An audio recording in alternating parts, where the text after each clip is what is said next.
جب be be Fatima الزہرا سلام اللہ علیہا کا وقت آخر آیا تو آپ نے امام علی علیہ السلام سے وصیت کی کہ اے علی، میرے بعد ایک شجاع قبیلے سے شادی کرنا، اللہ اس سے تمہیں ایک بیٹا دے گا اور اس کا نام تم عباس رکھنا، اور یہ میرے ہاتھوں سے بنا ہوا کرتا اسے دینا اور کہنا کربلا میں میرے حسین کی حفاظت کرے۔ بس جناب سیدہ کی شہادت کے تھوڑے عرصے بعد امام علی علیہ السلام ایک دن بی بی سیدہ کی وصیت کا ذکر اپنے بھائی عقیل سے کرتے ہیں۔ جناب عقیل فرماتے ہیں کہ عرب کے دو ہی بڑے قبیلے ہیں جو بہادری میں اپنا ایک الگ مقام رکھتے ہیں، ایک قبیلہ بنی ہاشم جسے ہم ہیں، اور دوسرا قبیلہ کلاب ہے۔ اے علی، اس قبیلہ کلاب کا سردار اور سب سے شجاع ترین مرد حزام ہے۔ عرب کے تمام بہادر 6 ماہ اس سے جنگ سیکھنے جاتے ہیں۔ میں آج ہی اس کے گھر جاتا ہوں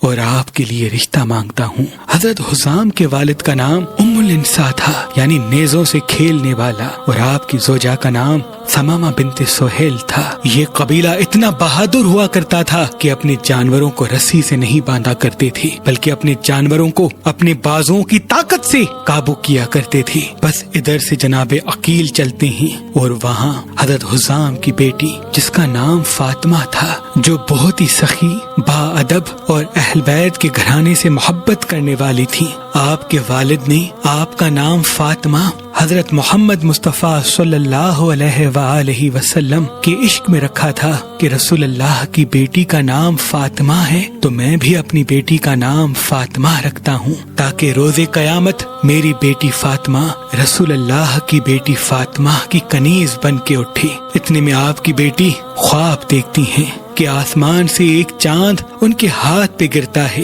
اور 3 ستارے ان کی جھولی میں آ گرتے ہیں۔ بی بی جیسے ہی اس خواب کو دیکھی تو اپنی والدہ سے ذکر کرتی ہے۔ ابھی بی بی خواب بتا ہی رہی تھی کہ اتنی دیر میں جناب عقیل دروازے پہ صدا دیتے ہیں۔ جناب حزام جیسے ہی جناب عقیل کو دیکھتے ہیں تو فوراً اپنے گھر لے کے آتے ہیں اور کہتے ہیں کہ آج ہاشمی خاندان ہم پہ کیسے مہربان ہوا۔ جناب عقیل فرماتے ہیں کہ میرے بھائی علی کا رشتہ میں آپ کی بیٹی فاطمہ کے لیے لے کے آیا ہوں۔ جناب حزام آنکھوں کو نم کرتے ہیں اور قدموں پہ ہاتھ رکھ کے کہتے ہیں، اے ابو طالب کے بیٹے عقیل، میں اس قابل کہاں کہ میری بیٹی رسول اللہ کے گھر جائے، یہ تو آپ کی کرم نوازی ہے۔ اور یوں 17 رجب شب جمعہ 21 ہجری کو مولا علی اور بی بی فاطمہ بنت حزام کی شادی ہوتی ہے۔ بس جیسے ہی بی بی رخصت ہو کے امام علی علیہ السلام کے گھر کی دہلیز پہ پہنچتی ہیں تو آپ دہلیز پہ اپنی پیشانی رکھ کے اللہ کا شکر کرتی ہیں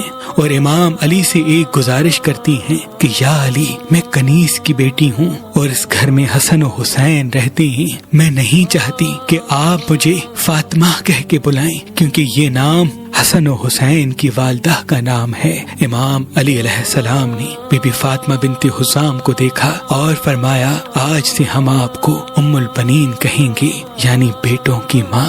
4 شعبان 22 ہجری کو اللہ نے امام علی اور بی بی ام البنین سے ایک بیٹا عطا کیا جس کا نام امام علی علیہ السلام نے عباس رکھا، یعنی وہ شیر جو میدان کو چیر دیتا ہے۔ اور کچھ سالوں کے بعد آپ کو دوسرا بیٹا جعفر ہوا اور تیسرا بیٹا عمران عثمان ہوا اور چوتھا بیٹا عبداللہ ہوا۔ بی بی ام البنین اپنے تمام بیٹوں سے بار بار کہتی کہ خبردار، حسن و حسین کو کبھی بھی اپنا بھائی نہ سمجھنا، وہ تمہارے آقا ہیں اور تم ان کے غلام۔ بس جیسے ہی جناب عباس تھوڑے بڑے ہوئے، امام علی علیہ السلام نے بی بی سیدہ کا ہاتھوں کا بنایا ہوا کرتا جناب عباس کو پہنایا اور وصیت کی کہ اے عباس، تمہاری موجودگی میں حسین پہ کبھی کوئی تکلیف نہ آئے، کیونکہ یہ وصیت تمہیں رسول اللہ کی بیٹی نے کی ہے۔ تاریخ لکھتی ہے جناب عباس بچپن سے ہی امام حسین کے ساتھ ساتھ رہتے تھے اور امام حسین کو بہت پیاس لگتی تھی۔ آپ راتوں کو اٹھ کے بچے اکثر پانی مانگا کرتے تھے۔ جناب عباس پوری رات جاگتے رہتے تھے تاکہ جب بھی امام حسین کو پیاس لگے میں آپ کی خدمت میں پانی پیش کروں۔ بس یوں جناب عباس بڑے ہوتے گئے۔ جناب عباس کی شادی امام علی علیہ السلام نے بی بی لبابہ بنت عبداللہ بنت عباس بن عبد المطلب سے کروائی، اور اللہ نے جناب عباس کو ان سے 5 بیٹے اور 1 بیٹی کی اولاد عطا کی۔ پہلے بیٹے کا نام حضرت فضل رکھا، دوسرے بیٹے کا نام محمد، تیسرے بیٹے کا نام حسن، چوتھے بیٹے کا نام قاسم اور 5ویں بیٹے کا نام حضرت عبداللہ رکھا، اور بیٹی کا نام ہاجرہ بنت عباس۔ بس امام علی کی شہادت ہوتی ہے اور دور بدلتا جاتا ہے۔ جب امام حسین علیہ السلام مدینے کو چھوڑتے ہیں تب بی بی صغرا کے پاس اپنی والدہ بی بی ام البنین چھوڑ کے جاتے ہیں تاکہ وہ بی بی صغرا کے ساتھ رہیں، اور جناب عباس کا چھوٹا بیٹا عبداللہ بھی بی بی صغرا کے پاس چھوڑ کے جاتے ہیں، جن کی عمر چند سال کی تھی، جن سے بعد میں حضرت عباس کی نسل آگے چلتی ہے۔ جیسے ہی بی بی ام البنین نے یہ دیکھا کہ امام حسین مجھے یہاں چھوڑ کے جا رہے ہیں، آپ فوراً اپنے چاروں بیٹوں کو بلاتی ہیں اور کہتی ہیں میں تم چاروں کو وصیت کرتی ہوں کہ آخری دم تک امام حسین کی حفاظت کرنا۔ اگر تمہاری موجودگی میں میرے امام حسین پہ کوئی آنچ آئی تو میں کبھی بھی تم کو معاف نہیں کروں گی۔ چاروں بیٹے بی بی ام البنین کے قدموں کا بوسہ لیتے ہیں اور ماں سے الوداع کر کے امام حسین کے قافلے میں چلتے ہیں۔ امام حسین کے قافلے کی پوری ذمہ داری ان چاروں شہزادوں پہ تھی، اور جناب عباس پورے لشکر کے علمبردار تھے۔ بس یہ قافلہ مکے اور مکے سے کربلا جیسے ہی پہنچتا ہے 10 محرم کا سورج طلوع ہوتا ہے، جناب عباس جیسے ہی دیکھتے ہیں کہ علی اکبر امام حسین سے اجازت مانگ رہے ہیں، آپ کہتے ہیں اے میرے مولا، میں اپنے بچوں کو آپ کے بچوں پہ قربان کرنا چاہتا ہوں، مجھے اجازت دیجیے۔ اور یوں بنی ہاشم میں سب سے پہلے جناب عباس کے سب بھائی شہید ہوتے ہیں۔ جب تینوں بھائی شہید ہو جاتے ہیں تو پھر آپ اپنے بچوں کو امام حسین کے قدموں میں قربان کرتے ہیں اور پھر اپنے لیے اجازت طلب کرتے ہیں۔ امام حسین فرماتے ہیں اے عباس، تو میری فوج کا علم بردار ہے۔ جناب عباس دیکھتے رہتے ہیں اور ایک ایک شہید شہادت کا جام پیتا جاتا ہے۔ بالآخر جب 3 دن مسلسل پیاسا رہنے کی وجہ سے بچوں کے رونے کی آواز جناب عباس کے بار بار کانوں میں آتی ہے، آپ بی بی سکینہ کے ساتھ امام حسین کی خدمت میں آ کے عرض کرتے ہیں اے میرے آقا، یہ معصوم بچے پانی کے لیے تڑپ رہے ہیں، مجھے اجازت دیجیے کہ میں نہر سے پانی لے کے آؤں۔ امام حسین نے آنکھوں کو نم کیا اور فرمایا اے عباس، اگر اجازت لینی ہے تو چاہ اپنی بہن زینب سے اجازت لی۔ بس جناب عباس بی بی سکینہ کے ساتھ بی بی زینب کے خیمے کے باہر بیٹھ جاتے ہیں اور دست ادب کو جوڑ کے عرض کرتے ہیں اے میری آقا زادی، آج اس غلام کو اجازت دیجیے تاکہ وہ بچوں کے لیے نہر فرات سے پانی لے کے آئے۔ بی بی زینب نے جناب عباس کی آواز سنی اور کہا اے میرے بھائی، جب میرے بابا علی کی شہادت کا وقت آیا تو آپ نے وصیت کی تھی کہ عنقریب ایک ایسا زمانہ آئے گا جب زینب تجھے قید کر کے کوفہ و شام کے بازار میں پھرایا جائے گا۔ میں بابا سے کہتی تھی اے میرے بابا، جس کا عباس جیسا بھائی ہو وہ بازاروں میں کیسے قیدی بن کے آئے گی؟ اے عباس، آج مجھے بابا کی وصیت یاد آتی ہے۔ بس جناب عباس بی بی زینب سے اجازت لے کے نہر فرات پہ آتے ہیں اور ایک ایسا حملہ کرتے ہیں کہ فوج کو چیر کے دریا پہ قبضہ کر لیتے ہیں۔ جیسے ہی پانی کو دیکھتے ہیں، پانی میں بی بی سکینہ کا تڑپتا ہوا چہرہ نظر آتا ہے۔ آپ پانی کو دیکھ کے زار و قطار روتے ہیں اور مشک کو بھرنا شروع کر دیتے ہیں اور پیاسے ہی گھوڑے پہ سوار ہو کے واپس خیام کی طرف پلٹتے ہیں۔ فوج یزید میں ہلچل مچ جاتی ہے کہ اگر پانی حسین کے خیمے تک پہنچ گیا تو پھر ان کو شہید کرنا مشکل ہو جائے گا۔ چاروں طرف سے فوج گھیر لے اور عباس پہ تیر چلانا شروع کر دے۔ جناب عباس فوج سے لڑتے جاتے ہیں، آگے بڑھتے جاتے ہیں۔ تاریخ نے لکھا ہزاروں کی تعداد میں تیر آپ پر چلائے جاتے ہیں۔ آپ تیروں کو روکنے کے لیے جیسے ہی ایک مرتبہ اپنے بازو کو اوپر کرتے ہیں تو پیچھے سے چھپ کے کوئی ظالم آپ کے ایک بازو پہ وار کرتا ہے اور آپ کا ایک بازو کٹ کے زمین پہ گر جاتا ہے۔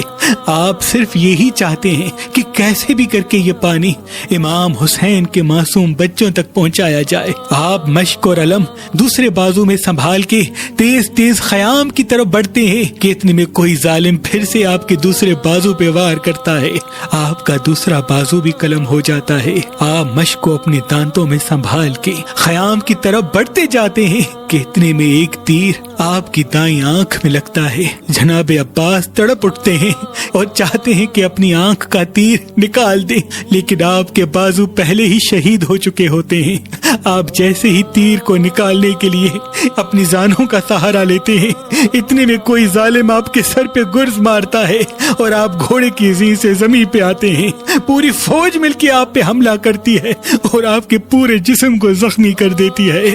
جیسے ہی علم امام حسین نے زمین کی طرف گرتا ہوا دیکھا، آپ لشکر کو چیر کے جناب عباس کے پاس آتے ہیں اور ان کا سر اپنی گود میں رکھتے ہیں. جناب عباس کہتے ہیں، اے میرے آقا، میں نے کبھی آپ سے کچھ نہیں مانگا، لیکن میں نے اپنی ماں سے سنا تھا کہ جب میری ولادت ہوئی تو میں نے سب سے پہلے آپ کے چہرے کی زیارت کی تھی. آج میرا وقت آخر ہے اور یہ غلام چاہتا ہے کہ آپ کی زیارت کر کے اس جہان کو چھوڑوں، لیکن آج یہ عباس اتنا مجبور ہو چکا ہے کہ ایک آنکھ میں تیر لگا ہے اور دوسری آنکھ میں خون بھرا ہے اور بازو پہلے ہی کٹے ہوئے ہیں. اے میرے آقا، اگر تکلیف نہ ہو تو اپنی ابا سے میری آنکھ کا خون صاف کیجیے تاکہ میں آپ کی زیارت کر سکوں. بس جناب عباس کی آنکھ کا خون امام حسین اپنی ابا سے صاف کرتے ہیں. جناب عباس امام حسین کے چہرے کی زیارت کرتے ہیں اور وصیت کرتے ہیں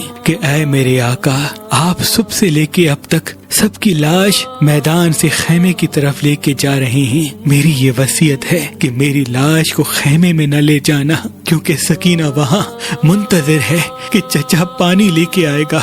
جب میری لاش کو بی بی سکینہ دیکھے گی ان سے یہ برداشت نہیں ہوگا، مجھے یہیں چھوڑ دیجیے گا. بس یہ کہہ کے جناب عباس دارالفنا سے دارالبقا کی طرف کوچ کرتے ہیں اور امام حسین علم اور خالی مشق لے کے خیموں میں آتے ہیں. سب بیبیاں روتی رہتی ہیں اور پھر امام حسین کی شہادت کے بعد بیبیوں کو قید کر دیا جاتا ہے. بس جیسے ہی امام حسین کی شہادت کی خبر بشیر کو پہنچتی ہے تو بشیر مدینے میں گھوڑے پہ یہ سب کو کہتا جاتا ہے کہ اے مدینے والو، کربلا میں حسین کو شہید کر دیا گیا. جیسے ہی یہ آواز بی بی ام البنین کے کانوں تک آتی ہے، آپ اپنے پوتے عبداللہ کے ساتھ بشیر کے پاس آتی ہیں اور کہتی ہیں، اے بشیر، کون حسین مارا گیا؟ بشیر کہتا ہے، اے بی بی، آپ کو نہیں پتا، حسین